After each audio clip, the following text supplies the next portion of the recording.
Hello foodies केमती अछंती I hope भलरे थिबे। आजिर more recipe होछि कदली बरा तरकारी। तो चलते बनैबा तापाई हमको किछटा कदली कंचा कदली दरकार। इठी मु आम बाड़ी रे हेतिला देसी कदली तो आर चोपा को भलसे मु छड़े नेछि भलसे और ता सहित आलू भी दुटा को भलसे धोईकी छड़े नेछि। एबे तक हम प्रेशर कुकर रे दुटा सीटी दे देबा। कदली आलू पे सिझी गला से आम हलदी लंका लुण और अदा रसुण पेस्ट दे भलसे आपको चकड़ी देबा। आलू पकईले टिके टेस्ट लगे ना आप चाहिए खाली कदली भी पकई पारे। ये मो आलू ये पकई टेस्ट टिके बढ़ बोली देखो एमती कौन भलसे चकटी देवे आप। एबे आउ गोटे जगार मो गोटे बाउल 3-4 चम्मच बेसन तब लंका गुंड हाफ चामच लुण हलदी और अदा रसुण पेस्ट जो करी तार हाफ और टिके करी पाउडर पकईकी पानी देकी भलसे तार गोटे थिक पेस्ट बनईदेवे। बेसी पतला करें थिक पेस्ट टिके बनइबे जमी आप चॉपर पेस्ट जमी बनाती चॉपर आण टाइप जोटा बनाती सेमती थिक पेस्ट बनईदेवे। एबे आम रखीदा कदली आलू चकटा को भलसे गोटे हाथ में तेल हाथ होगी तार सेप देदेबा।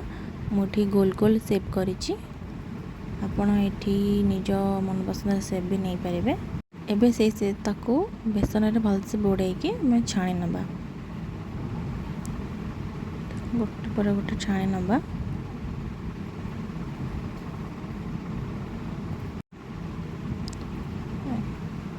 उल्टे देबा एमती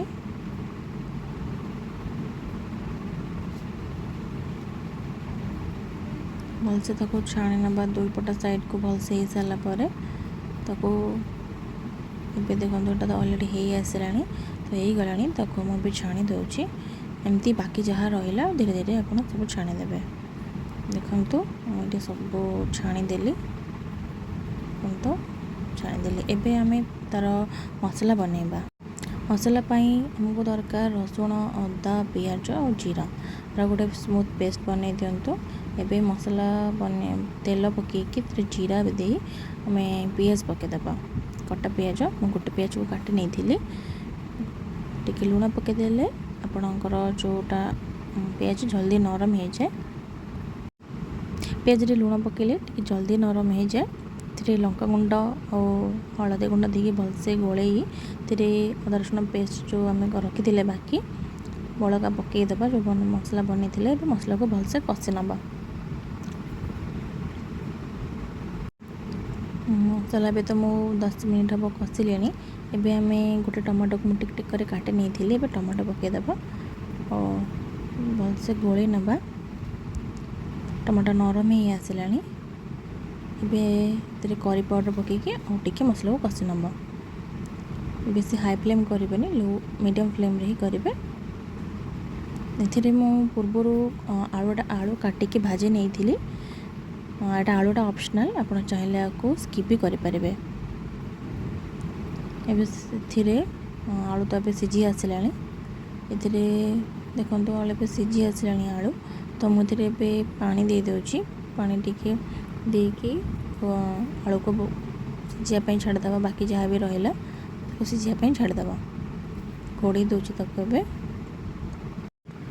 एबे तो पूरा भल से फुटी गला मुझे तेंतुली रस टिके ऐड करुँची ऑप्शनल आप चाहिए आपको स्किप करें। टिके खट्टा फ्लेवर आने मुझे तेंतुली रस ऐड कली तो यहाँ भल से फुटी गला आप देखो तरकारी फुटी गला। एबे आम बरा को पकईदेबा। बरा को पकई सारे आप बेस समय फुटेबे ना कारण बरा बहुत पानी सोक कर नब तो 2-3 मिनिट फुटेकी भलसे गोलेकी आपको गैस बंद करदे। एमती बरा करी खातु बरा तरकारी कदली बरा बहुत टेस्टी लगे। आ केमती लगिला मत निश्चिंत जनइबे।